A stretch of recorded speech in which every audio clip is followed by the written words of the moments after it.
You can tell her, you can tell her anything. She's a real good listener. You can tell her anything.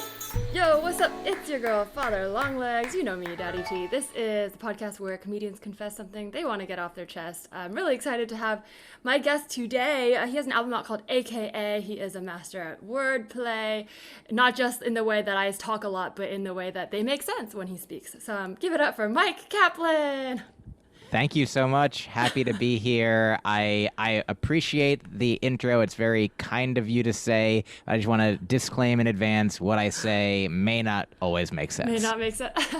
Well, I really, it's fun because I feel like you have you reference your style a lot in your comedy as well, and so which is nice because people enjoy it and come for it. And I feel like I have been a talkative person since I was young, and like having just people who speak a lot in a smart way and people like that is like very it's representative for me. So I've always very much appreciated that.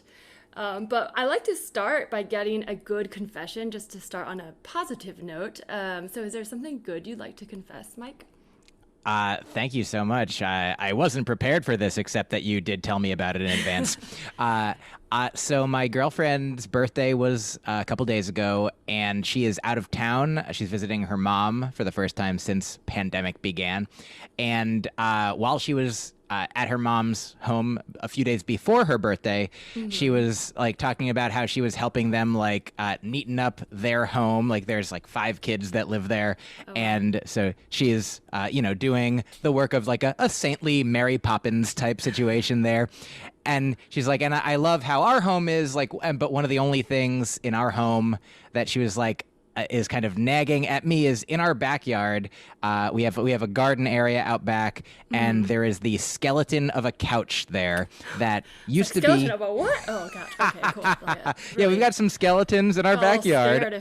It's not that kind of confession podcast. Okay.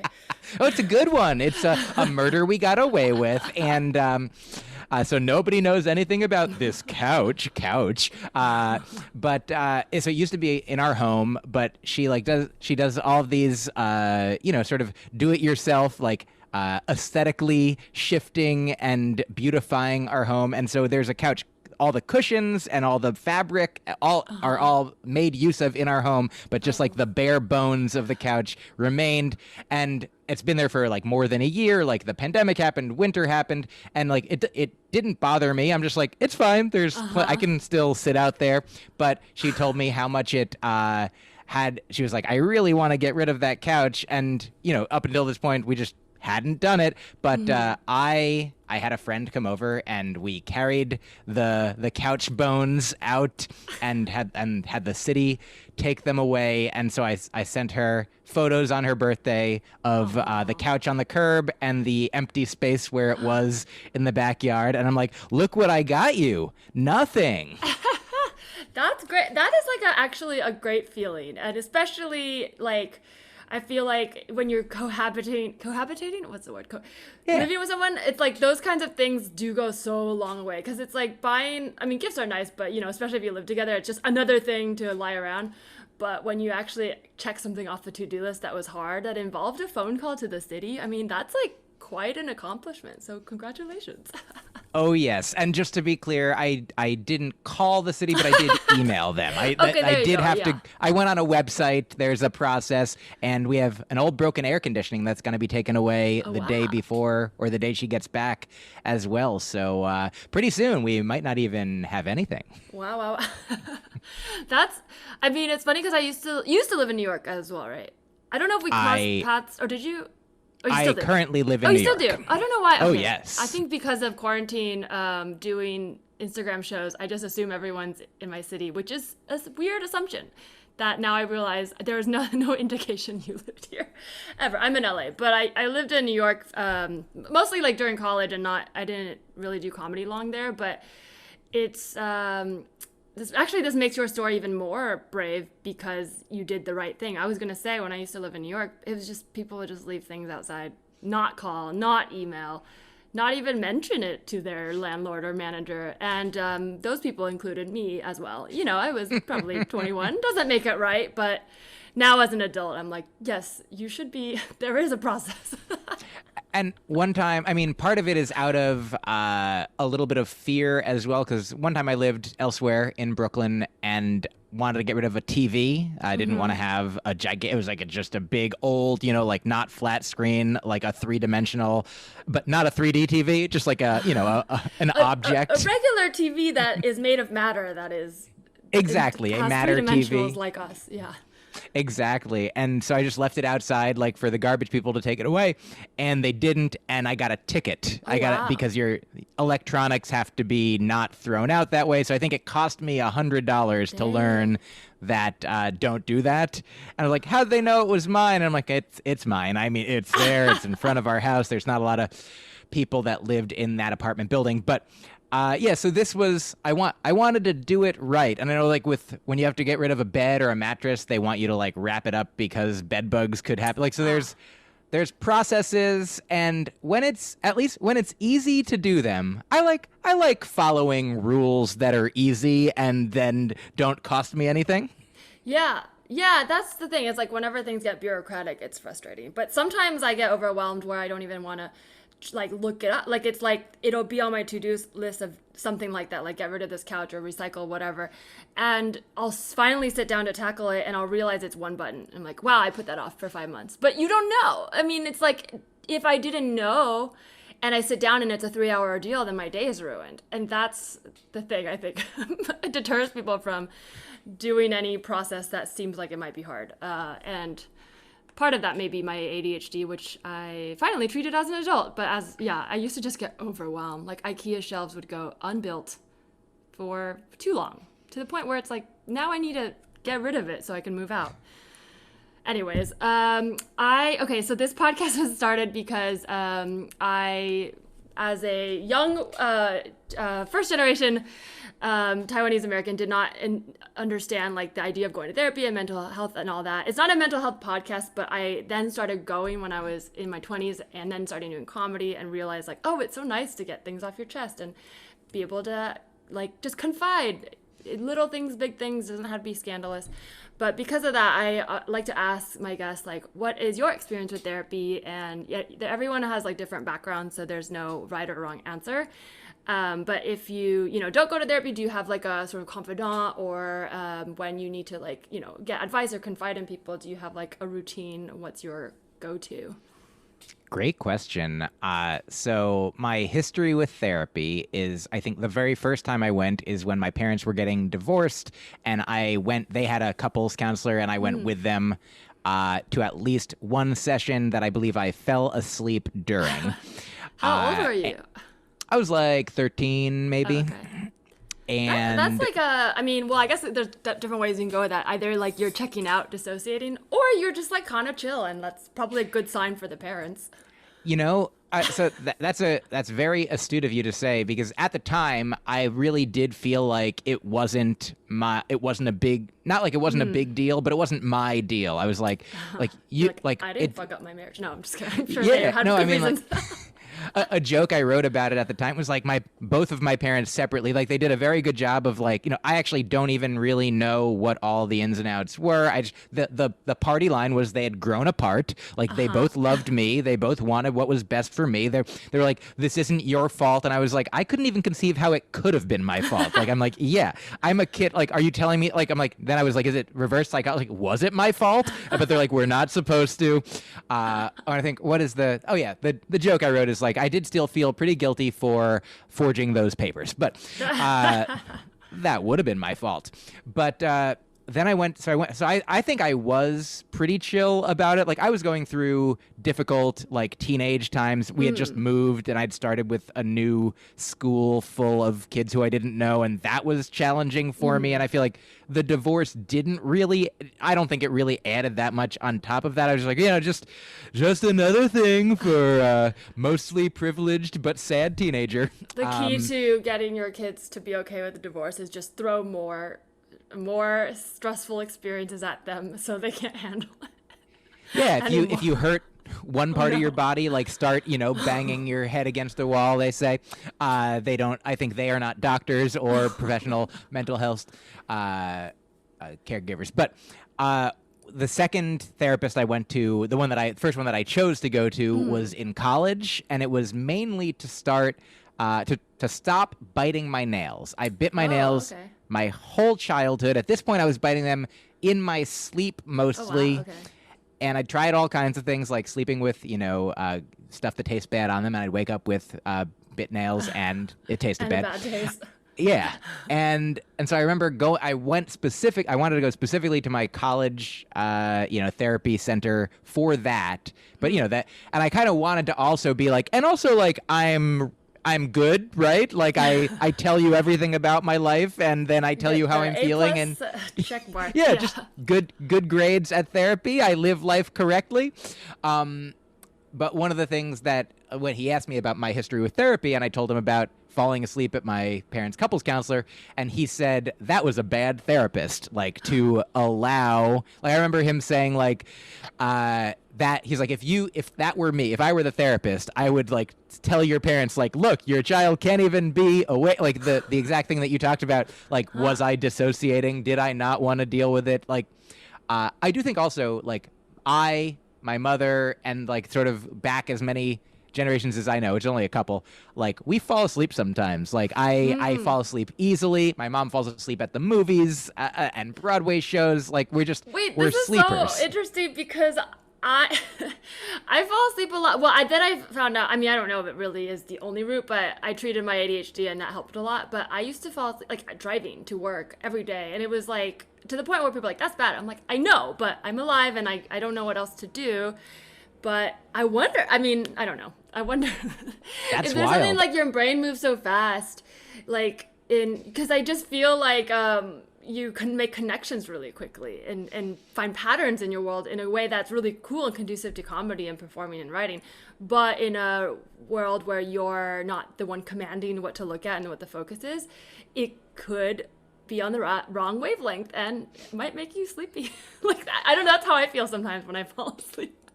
I hear you. Or I thought it could have been that, because my brain is so busy making all these connections, it just uses up all its energy and then falls asleep. But yeah, for sure. I have fallen asleep at the wheel at least once. I'm like, did I do it twice? I think I did it twice. One time it was fine. One time I just like woke up and I wasn't even on I was on a highway, and then I woke up not on the highway. I had taken an exit. Oh yeah. Wow. So you were like blacked out asleep, because you were probably actually awake, but your brain was on autopilot where it wasn't making memories. Yeah, I didn't. But the first time when I was like 17, I fell asleep at the wheel and drove off the road and crashed into a telephone pole, and I'm very lucky to be alive. And that's so scary. Yeah, that's a good thing you're okay. I think I guess there's a difference when I say fall.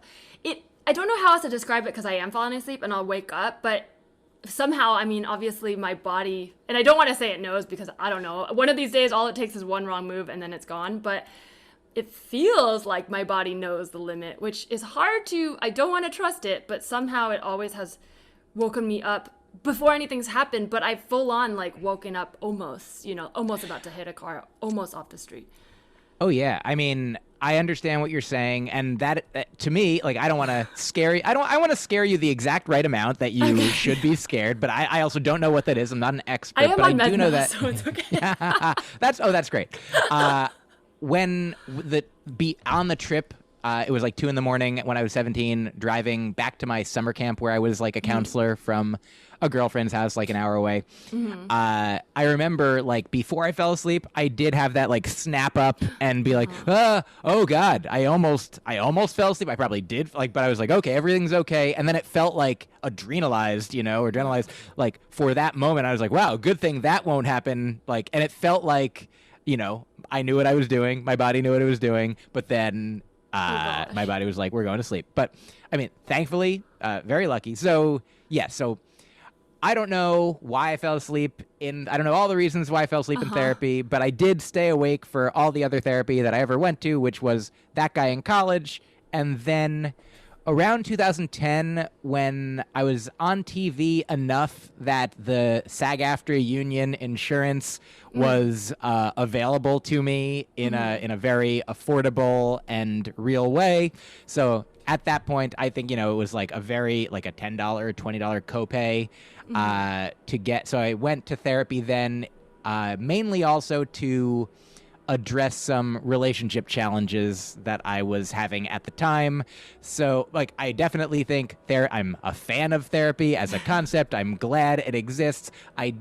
Since my insurance is now just catastrophic and doesn't pay for therapy in that way, I have not gone for several years, but I do have a very good friend who also is a therapist, is a doctor, has a PsyD, and I am not technically his patient. I am his friend, and I do know he has told me I asked him he's like, I give advice to my friends, and it's not like I give different advice than I would give to a client. And I was like, oh, is there any difference in how they receive it? He's like, oh yes, my friends do not take my advice. Yeah, that's interesting because it feels like there's a whole different dynamic if you're not seeking it. But. Oh yeah, and so as his friend, he told me when he got out of when he got his doctoral degree, he was like, now people are paying me money to for me to help them with their problem, for me to talk to them. He's like, which is weird because I feel like I would just do it, if it's like a secret. I would just help. I would talk to people for free, but we live in this. That's the secret of everything, because the things that you hopefully are most passionate about are the things you take the time to get good at, and then it does start to feel easy. But then most people haven't taken that time, so then they're not. You know what I mean? His advice, because he's gone to school and knows it, is going to be worth that, but because he likes it, it's going to feel strange to be paid for it. Yes. And so I bring him up also because sometimes when I have had very specific challenges, I have he is, as my friend, available and open to talking and listening, and will offer his, not specifically professional opinion, but his opinion that is at least influenced by the information and skills that he has amassed over the years. And so it does feel valuable to have that friend as a resource. And I also do have another good best friend who I talk to most every day, a little bit at least. And when either of us has something that we're going through, we are a nice resource for one another. And also, I would say my girlfriend is a person who I think is has read many books and experienced many in the self-help genre, has your various Brene Brown's and the Byron Byron Katie. Oh yeah, she is a student of that field personally, and so she has also amassed a great amount of. She's a conduit of lots of psychological, emotional well-being wisdom. So I feel like a lot of people, and I also do. I also, like you, talk a lot. And have always, and so comedy is great for that as well. And there have been times as well when, if I've been going through a breakup, I will process it on stage. If there is, my grandmother died last year, and I wrote a lot of comedy about it and talked about it a lot and plan to do a show about it at some point. And so that is my history and experience. It's very thorough. No, thank you for sharing all that. It's interesting. I was going to say it's kind of parallel to my history with the gym, because in a way that's I go in and out. I don't belong to a gym now, but I have before, and there's been periods of my life where I have, and not in a unhealthy way where I'm I have to lose 10 pounds. It's just sometimes I'll be in a place where maybe my schedule will open up and I'll happen to live near a Y, and I'm oh, I could do this. And then, I'll go in and out. So I feel that's a totally normal, I'm not normal, anything's normal, but totally acceptable way to approach therapy. Because, sometimes you have things you're trying to deal with, so you go all the time, but sometimes you just, once you've started it and you're not, that wall's been breached, it's how it works. You don't have to be constantly paying a stranger to listen to you. They need to pay you to listen to you. That's how comedy works. Oh yeah, maybe we should do some sort of barter system. Like you give me free therapy and I tell you jokes about therapy. Oh gosh, I feel like I always get like I'll make jokes in therapy, but only because that's how I am, and I'm like I don't want my therapist to laugh. But then sometimes she'll get really chummy in a way where I'm like I get it, that's nice, but like sometimes I'm like no, you're supposed to be like you're coping, but then I'm like I guess maybe I'm coping well. That's my pet peeve is probably something I need to work through when people who I like professionals I pay to like hear me out say like Bibi, you're very self-aware. I'm like, but you're supposed to be more aware than me. Like, don't tell me I know everything. I know I don't. I still have panic attacks. Oh, sure. Well, I mean, to that point, you are certainly, in one way at least, more self-aware than your therapist is yourself-aware. Like, you have inside information. This is correct. Yeah. I think that's, okay, this is a great place to take a break. When we come back, we'll get your confession. And we're back. Myq, the time has come. Is there something you'd like to tell me? Yes, I would be happy to. I've been very much enjoying talking to you and could talk about all those things all the time, but I understand we're here for a purpose. And it is actually kind of related to something that came up earlier. When I was about 22, like just as got out of college at age, I think 21 and started grad school, turned 22. And it was like my first year of grad school, maybe the second year. I was living in Boston. I grew up in New Jersey, and that's where my mom was. And I got a speeding ticket that got delivered to New Jersey from because that was still where my address, my technical home address was. But I got the ticket in Massachusetts for going 98 miles an hour in a.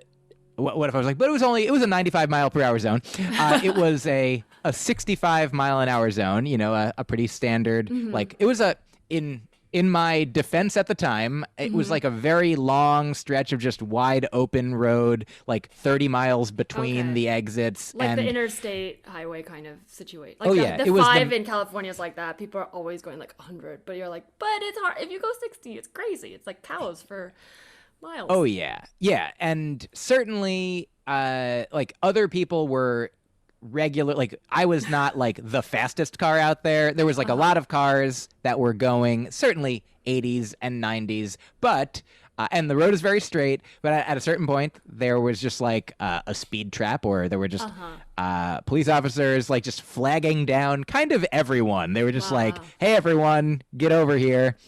And so I think I don't know if the ticket came to me directly first or eventually. I don't know how it all happened, but I got the ticket and I didn't want to pay it. I was like, it was $330. Dang. And because like $10 for every mile over the limit. And so I like requested a hearing, and I was like, maybe the officer won't show up, that kind of, you know, fantasy that you hear about. People always say, yeah, let's just contest it. And so then they sent me a date that was going to be like during the summer when I was away working at summer camp in another state. And so I was like, can I have another date? And they gave me another one that was still in that. What was your proposed case, or was it just banking on them not showing up? I think it was 100% banking on them not showing up. Would you have like improvised a very believable? I don't know, because it's like at some point. Or would you be like, well, you're here? You know, I think I really didn't. I did not plan for the possibility of failure. But I actually went one time. I've contested tickets. I'm so much better at not breaking that law anymore that it's so hard. You know, I understand. I just didn't know. I was ignorant, and delusionally confident in a way that like I really did. I was like, oh, I know what I'm doing. I'm capable of this. So these laws are for other people who don't know what they're doing, but I know what I'm doing. But one time I got pulled over for like before I had like a mount for my cell phone. I was holding my cell phone, and the police officer came, gave me a ticket for that. I went. They were there, and they were on the stand, this woman who had pulled me over, and she says, the judge is like, well, what do you have?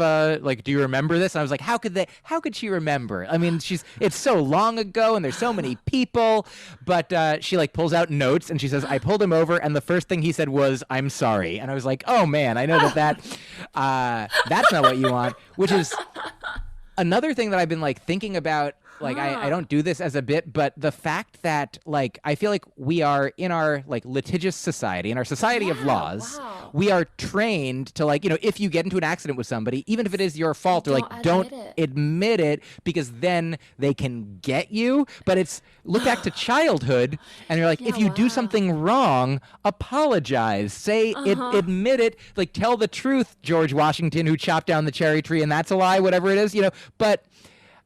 no, as a child you should apologize, but as an adult, never admit it. You're so right. I get into like such like a head spin when I think about, because I have friends who are lawyers and they're nice people, but when I think that, even when I talk to them, they're like, oh yeah, but like, don't make the mistake of trusting a lawyer. Like, even they say that, and I'm like, but the whole thing is that you're upholding the justice system. But the more you like, get into these situations or read about, even like on a big level, it's literally lawyers have said to my face, like, in a friendly way, not like I'm being sued, but just like, if you wanted integrity, don't go into a lawyer. Like, and I'm like, but the whole thing, because they're literally just like, yeah, we're just gonna see what our client wants, and the clients with the most money tend to be the worst people, and they're also the ones who know the ins and outs and know how to like get away with shit, and the small fries who get screwed over don't really have that much to lose, but to them it's a lot. But like, they don't have enough to pay for a lawyer, so then they just go, whatever.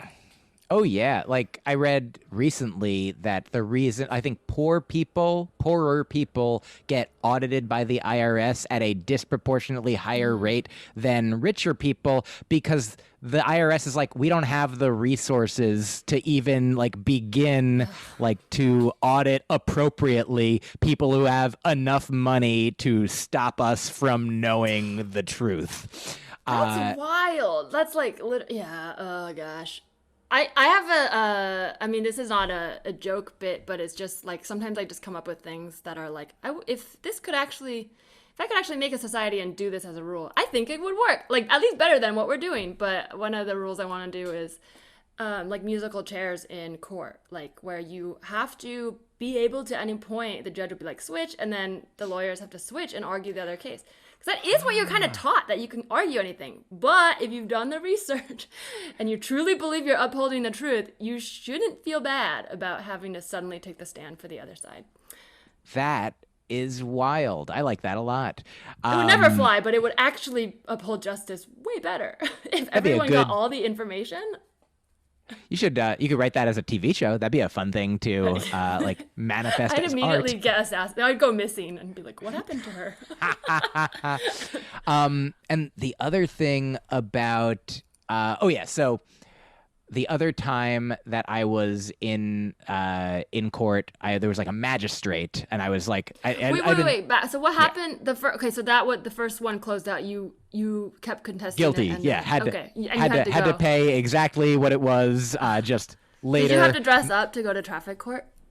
I think I dressed nicely, but it was. I waited around for several hours because there were just lots of cases, and then finally they called mine, and they were like, "Yep." And here's a wild thing: is somebody who went up before me, like who did get out of his ticket, was like, he was there for being on his phone, but he said that he was calling 911, which is technically, if you are not allowed to be on your phone, you are allowed to be on your phone to dial 911, even though the judge was like, what was the emergency? And there wasn't one. He was just like, I know the law is he did his Googling. Yeah. And I don't even know if he had the records to prove it, or if he just like at the last minute, I don't know how it worked, but it didn't do it for me. That's the thing lawyers say is don't. I'm like, it seems like I have all these lawyers friends. It just happened I just went down a hole this year about like just workplace stuff that I wanted to see what was, and then I realized like none of this is designed to protect people. But well, I was just gonna say the secret is, which is probably bad for you and I for talkers, but is to talk less. Like, they literally, friends would be like, say less. Like, literally just the one thing you need to say, like the law says you can call 911. and then you don't have to answer why you're calling. Which is like, as an 100%. honest person, I'm like, but they know that they see right through me. But it's like, yeah, they see right through you that you're here contesting it. So I guess either do it or don't. Like, Let me tell you this also. I don't know if you ever heard that. I watched this video a few years ago, and it was super valuable. It's just a YouTube video of a law professor talking to his class, and it went viral. And it's just called "Don't Talk to Police" or like "Never Talk to Police." It's something like "Don't Talk to Police," and for like 30 or 40 minutes, he just goes through. He's like, even if you are innocent, even if you can, even all of these things, like, because sometimes, like, even if the police are like, they could edit the footage to say, if you're like, if you say I didn't shoot anyone, then they can be like, and they don't have a record of the question that was asked, they could say like, we asked you if you killed someone and you said I didn't shoot anyone. How did you know that the person was shot? And really, they did ask you, were you there for the shooting? And you're like, I didn't shoot anyone. I don't know. So even if you aren't there, I mean, I don't remember all of the things, but like, it's such a valuable thing for every, I feel like, person in our country, at least, where this is the legal system. Doesn't that make you feel so safe that we're so protected by psychopaths? That's literally like gaslighting, like to an extreme degree. And it's also because of like, the systemic nature of their job, like the thing, you see anything, you're a hammer, you see everything as a nail. Like the police their goal is to arrest people for wrongdoings, to like get to, their goal is to get us. Their goal is to, it's that binary thought of like, we've stratified all of the work tasks so well that it's like, well, I don't know, but so much that it's like police deal with crime by getting rid of crime. But their actual goal is to, like, all of our goals supposedly should be to like get to a society where everyone gets everything they want and there is no crime. But in the short term, if there was no crime, there would be no job. So then they have to keep getting the crime, just like the mental health professionals on a small level have to keep treating the patients. But if you actually combined everything, I would think that at some point the goal is to build a better world with no mental health illness and no crime. But if you ask them, they'd be like, well, no, but that's my job. And you're like, and not even on that level as well, and also on the level of like, if they want to keep their job and there are quotas for how many tickets they have to give or how much, whatever how much crime has to be prevented in order to, continue to justify, like, but I will say that Gus, my therapist friend, does say to me, he's like, when I have clients, I am grateful to be working and helping people. And if there was ever a time where I didn't have clients, I would be grateful that people did not need my services. That's nice. Yeah, that's a nice way of putting it. I feel like it's that we're not given the tools to make those connections. Because I had a confidant who's like one of the listeners of this pod for a while. She's doing research psychology, so I was like curious, so I had her on. But she said like she tried to be a therapist in school, but then you're not allowed to do research if you're practicing, so she switched, which makes it hard for these kinds of like discoveries and innovations to actually be put into practice in a way that can change a system fast, because you have to go to all these conferences, things have to be written to books and then taught to the next class of students before it can really be put into practice. So in the meantime, we have like discoveries and research that are probably ahead of what we're actually doing in the patient's room. Yeah. That makes sense. And also I don't I was just reading about the the George Floyd murder trial that ended with, thankfully, surprising accountability compared to statistically all that have come before. And I was reading something about something written by a police officer that was like, this is good. It is good for police officers to be able to tell the truth about when police officers are not doing the serving and protecting that lots of them probably really do. If you ask them, like, is your goal to, get people or is your goal to help people? Probably, like, lots of them would say, I want to help people. And then it is the system in which they are cogs that that leads to results that, like, to point at any one person and be like that's the problem. You know, we need a much larger finger. Yeah, that's true. When you break it down though, and people aren't connecting, it makes it really difficult to connect the dots, because like just starting from, oh, it's one bad egg can be really frustrating for someone who's seen the pattern over and over. But yes, are there police officers who are out there being like, I see it over and over, it is just one bad egg and I'm not like that? Yeah, probably. But are they able to change it? No. And so on the other side, when someone's trying to change it, it's like, we want the same thing, but then you're automatically put onto opposite sides. Two quick things about that. Yeah. One, do you know Hari Kondabolu? Yeah. Not personally well, but in... Oh, yeah. He's a super funny comedian and a friend, and he has a joke that I'm going to paraphrase as best I can, but the point is essentially when he's talking like, they're like, oh, it's only a few bad apples. And he's like, but that phrase is a few bad apples spoils the bunch. Like, it's not, a few bad apples are fine. So let's get rid of them. Yeah, that's Don't what eat the bad apples. That's the whole problem. But I also, the way that, police officers have, what I guess the blue wall of silence behind which, they would be penalized by their peers for speaking out, I feel like comedians are kind of, I think there's more comedians these days who are happy to be like, that comedian is saying things that I don't like. But there is the same kind of like, mentality of like, are you with us or are you free? Like, I like Sam Morril has, I think, a joke in his new special about how he's like, we're in this weird, comedians and racists are like in it together, like for free speech. And he's like, it's a strange partnership.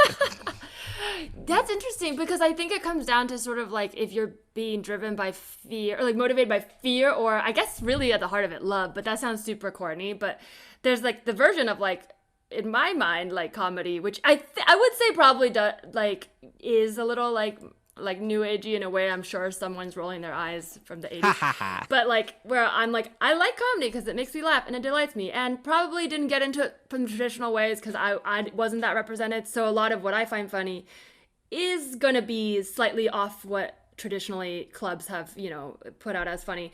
But in that same way, I get so excited when new people introduce new things to me, because that's been a positive thing for me personally. Like, I don't feel threatened by that, because I guess in some way I am that in my mind, I'm like, the future is everyone doing all these new cool things and there's room for everyone, which sounds like delusional. But then on the other end, the fear one is like, we must maintain what we have, which to a few people, it's true. Like, maybe they will get less of the cake or whatever. But I do think if you get to that place where everyone gets everything, it's like, how can you be mad if everyone's at the party? Like it's an open bar, or you don't drink, fine. There's like the crudités. It's, if you're at the party and there's something for everyone and there's nobody excluded, then there's really nothing to complain about. I had a whole cake, and now people want me to make do with 99% of a cake, and that is a precipitous drop. Yeah, I'm with you. I also I don't want to be too controversial here, but I'm more a fan of love than fear, and in fact, there's my girlfriend introduced me to. Have you heard of A Course in Miracles? No, that sounds cool. It's a spiritual text that has like it's sort of Is Buddhist it like stuff? No. I mean, maybe, but I would say the ideas in it are very they're not necessarily specifically Buddhist, but they're Buddhist-like ideas, but with Christian-like language. And okay. There is there. Oh yeah. It's it's all. From what I've seen from people, like the wisest people that I can assess from any faith tradition are all like the Dalai Lama's like, hey, if you're a Jew, be a Jew, and if you're a Buddhist, be a Buddhist. Like, nobody's like, we've got the answers here. Like there's one, a lot of fingers pointing at the same moon, a lot of paths up the same mountain, the mountain of, like love and compassion and forgiveness and like the core things of most religious and faith traditions. And this book in particular, I think when Rini, my girlfriend, like recommends it to people, she's like, sometimes like reading the actual book is a little like the language is strange, but I think the book's name is Love is Letting Go of Fear, which sort of like encapsulates like a lot of the messages. And so it's sort of like the way that, like love and fear are like light and darkness in that like fear and darkness are an absence. They cannot be like they're not in some ways they are real, but in other ways, like with light is energy. You can measure it. But when a room is dark, it's not like how many dark units are there in here? Like a light bulb has wattage and an off light bulb does not have dark units that you can measure. And the same thing can be so with like love and fear. And like sometimes if there's like light behind you and you're not looking at the light, then everything looks like a shadow. It's just like this inverse relationship. And so Marianne Williamson. One needs the other, I think. But I think that's really interesting. I've never heard it phrased that way. That I've heard that it's, absence, but you just put it in a like mathematical way. I don't know if you meant to, but the idea of like, if it's nothing, it's zero. It's not negative, where we often think of like hell and whatever you believe in, but like just the kind of fear and scary things as negative, and that we need to be at 100 to be zero. But if reality is nothing, a blank slate, it's not scary. But any little unit you get is great. You don't need to feel like there's a scarcity of like, I only got 1 unit, you have 10. It's like, you got 1 unit? Hell yeah. You got 10? Hell yeah. And then it's all like, it's all positive. There's no negative if you think about darkness as zero. Oh yeah. I like that a lot. And Marianne Williamson, right? Oh no, you're good. No, that was I'm happy Marianne, for that. our almost president. Yes. So my girlfriend was aware of her like before she ran for president, and she is a person who like essentially is a student of the Course in Miracles as well. Okay. And so we would go and like hear her essentially preach and like talk about the lessons of the book, and people would ask questions and she would answer them. And one of the things that she said, I think it's from her that this analogy came to me for the first time, is that like when there is darkness, you do not like fight it with darkness. You don't fight it with a baseball bat. You combat darkness by turning on the light. And so that is also the way to combat fear. You combat fear not with fear, not with a baseball bat, but by turning on the light, turning on the love. Yeah, because fear is kind of a reflection of, and this is where I'm like, this might be wrong. I'm talking like I know, but I don't. But to me, fear is like a reflection of unknown within yourself. Because anytime I've been afraid of something, it's generally stemming from something I don't know. And the more information I get, I can either get enough information to go, oh, that thing is bad, but now I know how to leave the room. And then I do, which is not scary, to be able to walk away from the dark cave with the monster in it. Or I go, oh, I know what is in that cave now. Oh, cool, I like what's in that cave, I'll go in. And there's no version of it where I just go, I get more information and then I'm like, yeah, that monster will eat me, let me get eaten. Like, you can always get to the point where you know the ending and then decide that's not for me, or I think that is okay. I like that a lot. I like that a lot. I had something you said reminded me, because I had this. I end up talking a lot of this stuff now. My boyfriend's not a comedian, but because of me having less comedy during these times, he's just truly had to put up with a lot of my thoughts. But I had a thought that I was telling him the other day that you reminded me of, this idea of like being driven by love and not fear. But in a more practical way, I was saying like, ultimately, like, I'm a very open person. I used to be like, grew up kind of like a late bloomer, repressed sexually, whatever, but I'm very open. I talk about things in my comedy that not in a way to shock, just because I feel like everyone should not feel shame. But I find it really interesting because a lot of times I'll like talk to audience members who feel like you should be ashamed of talking about sex. And in my head, I'm like, it's not specifically sex that I feel ashamed of. It's the respect. Certain situations I don't find are conducive to me being respected if I start talking about certain experiences. So then I won't, not because I'm ashamed, but because I want respect. And I was like, if we all lived out of this like respect for each other, kind of the love instead of the fear, the world would be cool. Like, I'm queer, so I think for me this would be really great, but I also think for a lot of straight guys, like, this would be great. There would just be like more boobs out. Like, honestly, this isn't even a joke, because I think it's true. I think about all the time people want to feel sexy and want to be out and about and want to like be looked at in a way that makes them feel sexy, but also want to be respected. If everyone did actually respect each other, there would just be way more like people flaunting their wares, if that makes sense. And I think it does. I think it's like we are the only thing limiting ourselves from that, because we, have to make it feel shameful so that it's like this thing you got to sneak in. But it's like, well, if everyone likes feeling hot, everyone likes to be looked at, as long as, there's respect involved, why not just everyone respect each other? And also, fear comes into it because safety is a concern, also more for like non-male identified people as well. Like I remember listening to Dan Savage's podcast, Savage Lovecast, which I love. I don't know if you listen. It's my favorite. It's not been a minute, but I remember I was listened to a lot of it when I was younger. So I think he talked about like a study that was done. I think I must have heard it on there, that like on a college campus where essentially, they're sort of exploring the myth that like men like to have sex more than women do, and like that a man will be up for it, just like, oh, just ask a man and he'll be into it. And if you just go up to a random stranger, a woman, then she probably won't be into it as likely. And they found that when they were able to, I think, control for like the risk of violence, the risk of the that unknown, then it was I think equal. It was that, there's nothing about it, nothing inherent to being a woman that makes a person less likely to be sexual, desire sex. That of course there's differentiations all within every gender. That there's but some I think people that comes have down to the preference. I mean, that makes sense because obviously yes, humans are intelligent creatures, but we're also animals. That like it's such a basic thing, and I feel like the old timey thought of like, oh, like girls don't always want to have sex, you have to convince them to. That, if you really break it down, is like kind of fucked up, because then you imagine like it's that old school mentality of like, oh, before she changes her mind. But then it's like, what does that really mean? That means that like there's a chance that she changed her mind. Like, do you want that? When in reality, it's like maybe she didn't like you, but someone else does. So then wouldn't you want to be with someone who's like into it? Like, I know that's like a more, now being like a modern woman, like I can say that. And I know it didn't used to be so easy for women to say that. But it's, to me, I'm like, to be able to be with someone I know is into it is important for me. And if I ever found out like they were just doing it to make me happy, it would devastate me. So it's like, I wouldn't want that to be for any gender.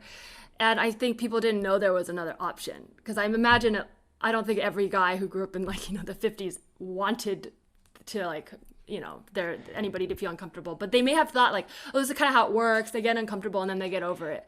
But it's like, that's not how it works. Like, it's not how it works at all. Oh yeah, I mean, and it used to be how it did work, that women were property, and so from that point to now, like it's not like that sex education has, kept up with all of, it's great that there are resources for everyone that do exist, but it is unfortunate that, there's kids, there's queer kids, there's trans kids, there's, people of all types, like growing up, in various, it's great that the internet exists, but there's still like sort of isolated packets, isolated communities, like, repressive parents, repressive families, and towns and areas. But it does seem like overall slowly progress is being made on the systems level, and then also on the various individuals level. And so I'm sure that you're doing a great service for the people. I hope some little kids are listening right now. Oh God, no. Well, I try to be careful about because I'm like, I know a lot. I like to not censor myself, and so I'll talk about things that are adult, but I also don't try to, like, if I'm in front of kids I won't. But I think that's the difference. It comes down to the respect. Like, I respect the room, but I think some people are so not used to hearing that out of, like, especially in the Asian community at all. Now it's changing, but that they might think, oh, if you're doing that means you don't respect the rules at all. But I'm like, I've been a camp counselor, like, why would I'm an adult person. Like, it's like very different to be an adult talking to adults. Like there's different rules for different games. Like, almost every person would speak to, even, I wonder, there's like I forget what it's called, like brutal honesty, or like there's some, all maximum honesty, like all the time honesty. But that's also no respect, I think. Because when people do that, there's like a, I don't care what you think, if it hurts you, I need to get the truth out. Yeah, I mean, and I think people who abide by that, mentality, like probably like might lose some friends over it, and then hopefully you get to play the game with the rules that you want to with the people who also, opt in to play those rules. And like but I like when I talk to my mom, she doesn't like swearing, so I don't swear with my mom, not because I'm censoring myself, not because it's but it's my First Amendment freedom of speech right to be able to swear with my mom. But I have that freedom. I can swear with my mom, but I don't because I know that it would make her unhappy, and I don't need to. Like if I ever with my comedy, I swear in my comedy sometimes, and if she listens to an album that has swearing on it, like she understands that that's a thing that can happen and she can listen. She doesn't want to.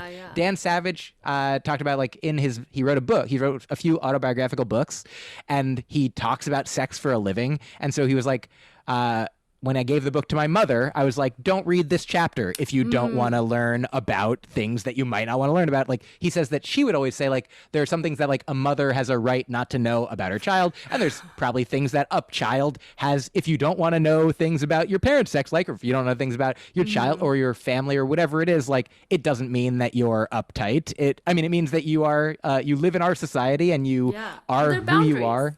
Yeah. You're also talking about empathy because it's yes, you can't, it, again, not out of the fear, because some people might be triggered hearing oh, you can't swear because they feel fearful, oh, you're trying to censor me. But that's not true. You're well, I can, but now I know you don't like it and I like you, so I'm not going to. And then that's fine. That doesn't limit who you are as a person. And oh, yeah. Yeah. There's two things I want to pick up. One is, have you heard of the platinum rule?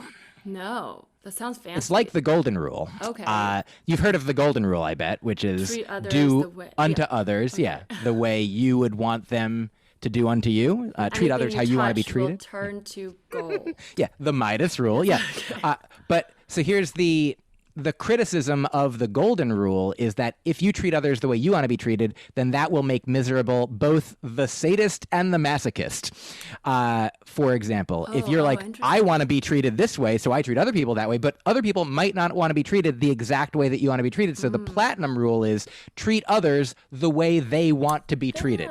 That's nice. I like that. Yeah, because you're kind of coming down to the words and semantics of it, which is that makes sense if there's another comedian breaking it down, but the reality is we are all different. But we often make up for these gaps between what we think is weird about ourselves and what society considers normal, but there's no real true normal. We're just kind of going against some general aggregate average.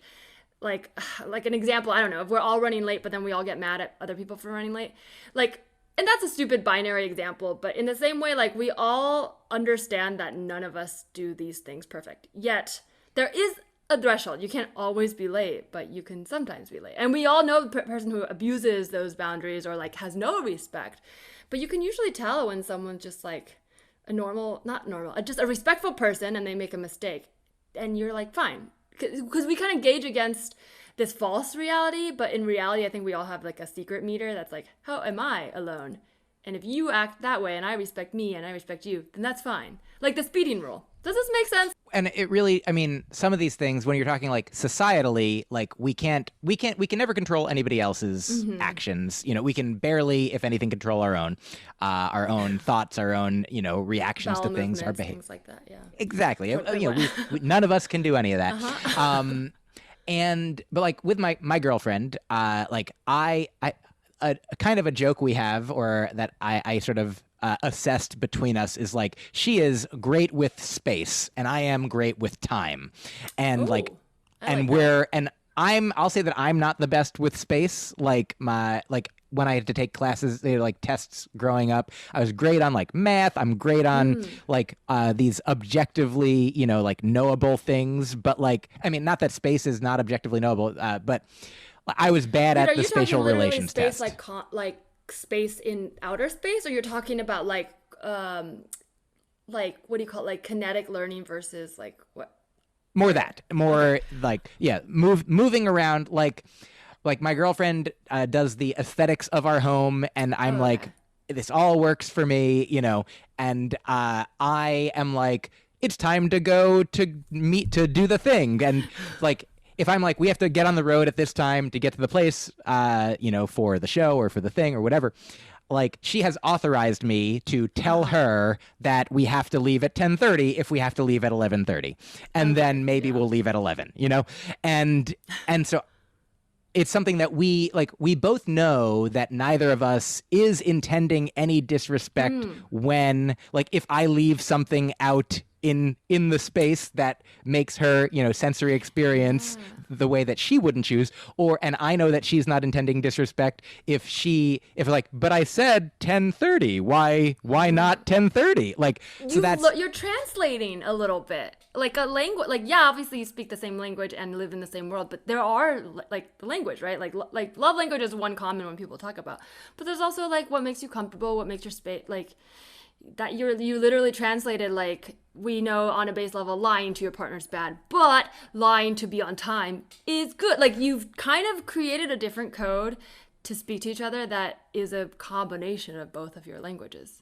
Yeah, it's like role playing. It's like we're playing like, obviously, like, telling somebody something that's not the truth, like, could be you're acting, it could be you're role playing, it could be you're reading fiction, it could be that you're intending a malicious, deceitful, thing. But like, when it's, a friend, when it's a partner that you love and trust and care about, or and hopefully, I think that, in society, like, it's so interesting, like, so many things are set up for us to, like, just in case that's not the case, like, be like, if like, for like, that's why don't talk to the police. If you like, that's why get a lawyer. That's why don't go to your lawyer for ethics. Like, everybody has their own, like, rules and languages and things that, like, hopefully, like, it seems that most people aren't sociopaths. It seems it's, maybe only 1%, and that everybody else, here's I think the final thing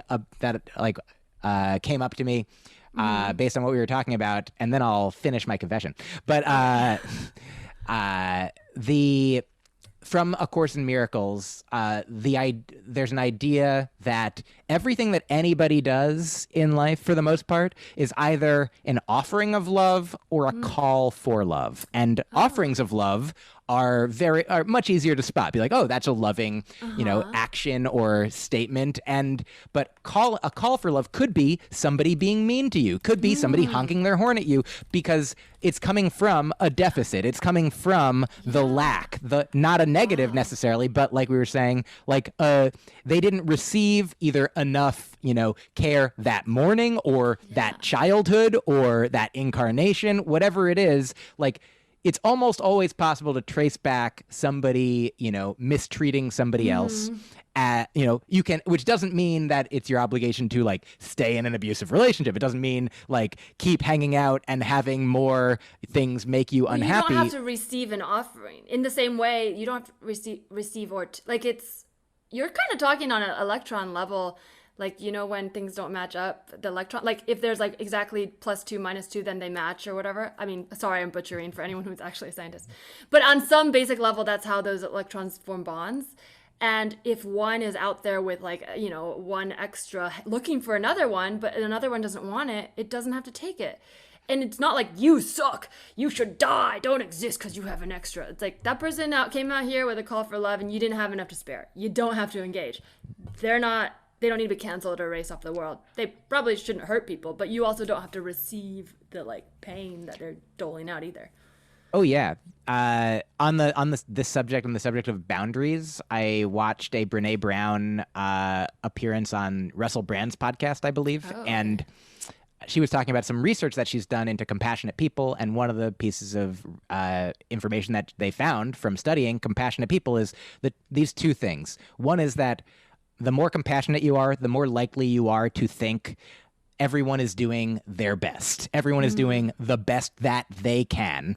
And also, compassionate people have good boundaries. And that is, and like, it might seem counterintuitive initially to be like, if you're compassionate, wouldn't you just, like, open up and let anybody in? But an example that she gave is of, like, if a woman is in an abusive relationship, if she really believes that her abusive partner is doing the best that they can, then she's like, and that's not enough, so I'm going to leave. If you think they could do better, you might stick around. But if you're like, you can be compassionate and understand somebody's situation from farther away, like to be compassionate to yourself and protect yourself and establish yourself. Yeah. I think people forget, like, being compassionate to someone suffering doesn't have to come at the expense of your own safety. And so, in any event, So okay, let's wrap up your confession. Well, I feel like we went on so many, but this is what I expected, which is great. I love it. So, same. I've truly untangled so many. It feels like one of those, at doctor's offices when they have. Has anyone ever said this to you? Okay, I'm like, no, not. This has to be a thing that you've heard, because I immediately thought of this, and I'm like, I can't be the only one who said this. At doctor's office, they have those like bright, for like toddlers, they have those like bright colored rainbow slidey things. Oh, like crazy straws. Yeah, but then you move a little bead across, and you know what I'm talking about? Oh, yeah. That's how I feel like the conversation with you is like, because there's no way to win in that. It's not, the point isn't to get, it's just to play and have fun and see the colors and move the beads. And at some point, the doctor's like, all right, your turn. You're like, all right, let's put this away and come back later. Oh, man. Yeah. I like that. It's sort of like I wonder, I know that I try not to use the word crazy anymore due to its ableist connotations, but with respect to that kind of straw, I'm like, what kind? People say neurodivergent for now is the term I've heard. I wonder if divergent would work, or I don't know. A divergent straw, like a loop-de-loopy straw. Yeah. But I feel like that's like those things that you're talking about. Nobody ever has compared me to one of those. I like it a lot, and it's sort of like an abacus meets a loop-de-loop straw. Abacus you can't count on. Yeah. In more ways than abacus, one. Yeah, an abacus for fun more than I like that. Okay, so what happened with the end of your confession? So you said you had a final bit about. Oh it. yeah. So here the way the story ended is I never got another thing from them saying like when to come to court. So I just never went and didn't pay the ticket. Whoa. And since then have had different, I hope the statute of limitations is up. I don't know if that's how it works.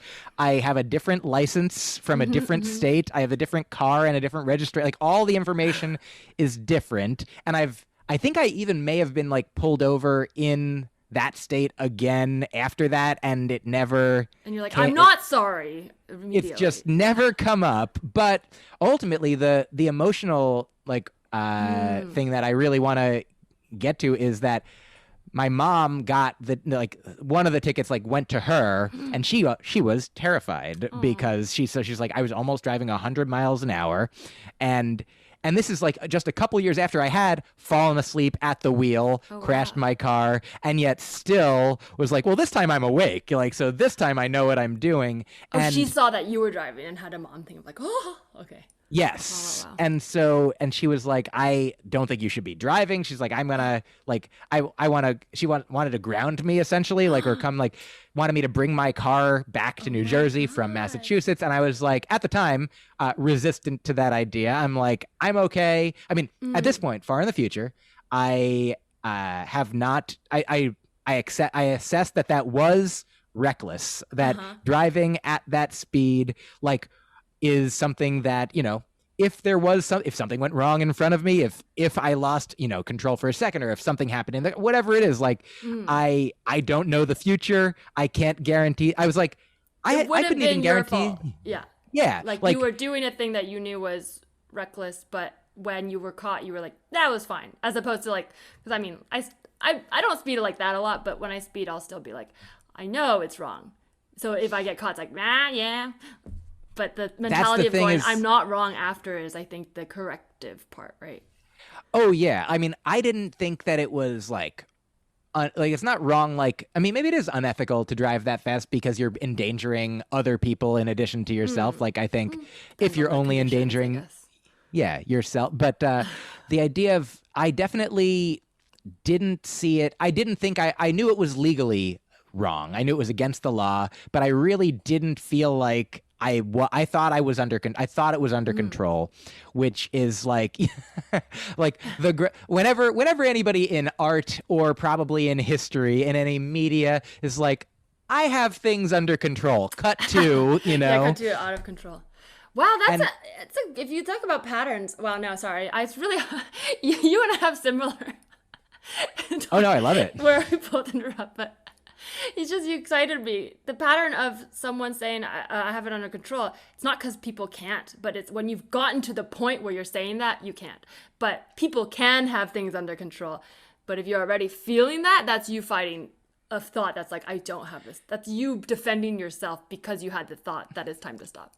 Yes, me thinks you might be protesting too much in that. Yeah, like it's like when I don't really drink alcohol anymore, but when I would drink, and I'd never had like a gigantic rock bottom.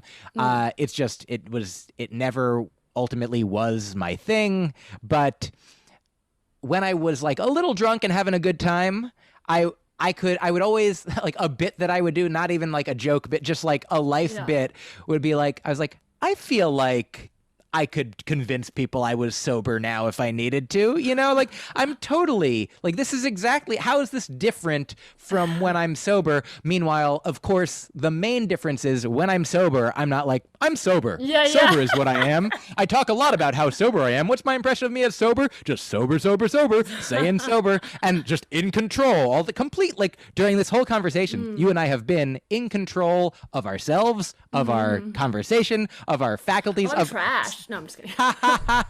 But none of us at any point until we started talking about this has been like, so just want to put it out there to start with. Everything's under control. It's like one time I did mushrooms with some friends in LA. Do you know Shane Moss, comedian? I know that name, but I don't know if we actually know each other. I'm like, he's fantastic. One of my best friends. And so we were doing mushrooms with some other friends and we were at his place near the beach. We come back to his place. I go into the bathroom and like, I don't know if you're a psychedelic person, but yeah. I mean, there's a video of me doing mushrooms on YouTube. It's legal from work that has over 8 million views. It's almost like at this point, it's run away and I have to just accept that I'm the mushroom girl. This was from a job like 5 years ago that still surfaces sometimes. That's wonderful. I like that. So as you may know, I don't know if you have the same thing with me, but on psychedelics, like using a bathroom is weirder than it normally is because like there's time dilation, like, and I'm just like, just get in and get out and do it. And like, don't look in the mirror too long and just everything will be it's all fine. It's all fine. It comes out. Just a necessary thing we're doing here. It's just like the body physical needs something and we'll get back to spirit outside in a second. But I came out of the bathroom, like everything went fine. Everything went great. And I came out and I was like, I said to Shane and the gang, I was like, the Shane gang, that's one. I said something like, well, kind of as a joke, but also kind of real in that moment. I was like, well, I think everything went exactly the way it was supposed to in there. And then Shane's like imagining, he's like, I feel like pipes are exploding and just like the toilet is in the tub and like the sink is out the window. And so, yeah, everything's under control, like very rarely proceeds. And then an orderly time was had by all. Wow. I love that. I think that's a great place to end. And I'm so happy you shared that. You just made me have an epiphany because I say I have a thought a lot when I'm about to share a lot of thoughts. And I just realized I think I say that because I have a lot of thoughts and I need people to know, don't leave. I go, I have a thought. And then like 10 minutes later, they're like, so I'm like, damn, that's why I do that? Because I don't say that when I just want to talk. Oh, yeah. Most of the time, you are having thoughts, and most of the time you are not saying, I have a thought. Well, I feel like this is a great place to end. Originally, I kind of like had a little game to end on, but this is way more fun of a place to end, and I like that we like tied it back up. So before we get out of here, I'd love to can you tell the listeners how to check out your comedy, where to follow you, if you have anything coming up you want to plug? Sure, thank you. I'd love for you to tell them.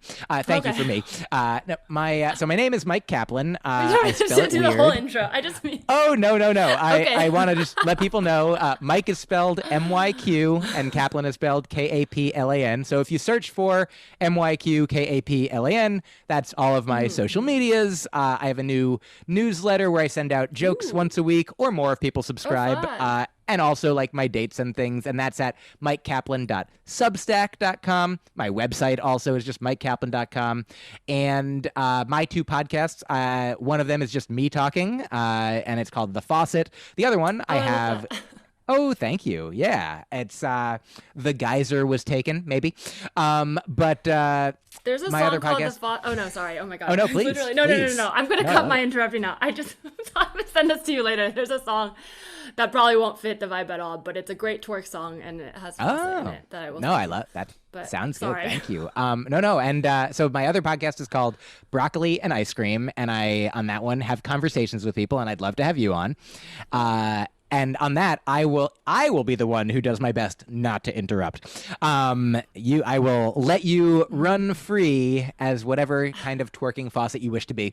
And also, I am a stand-up comedian. That is, I guess, it's so funny when I'm like giving my plugs and things. I always am like, oh yeah, and also I do stand-up because for the past year it's been such a strange thing. Like you have an album. Some shows, you've got a couple albums out, but you had one come out during the pandemic. Yes, just about 1 year ago. Thank you. That is 100% the thing that I would love for people to know. If you only remember one thing, is that I have my newest album right now is called AKA. I released it in 2020. It was recorded the year before, and it's I love it. I'm very proud of it. Bit? Oh yeah, absolutely. So, if you like bathroom talk, and also drug talk. It is true. Thank you for that. Yeah, so all my other albums are all the places that albums might be, Spotify and Apple Music and such. And I'm starting to do live shows. So coming up in the summer, I'm performing in Kansas City and Minneapolis and St. Louis and a few other places sort of on the way there and back from and to New York. And so, yeah, if you follow me places, then you can find me places.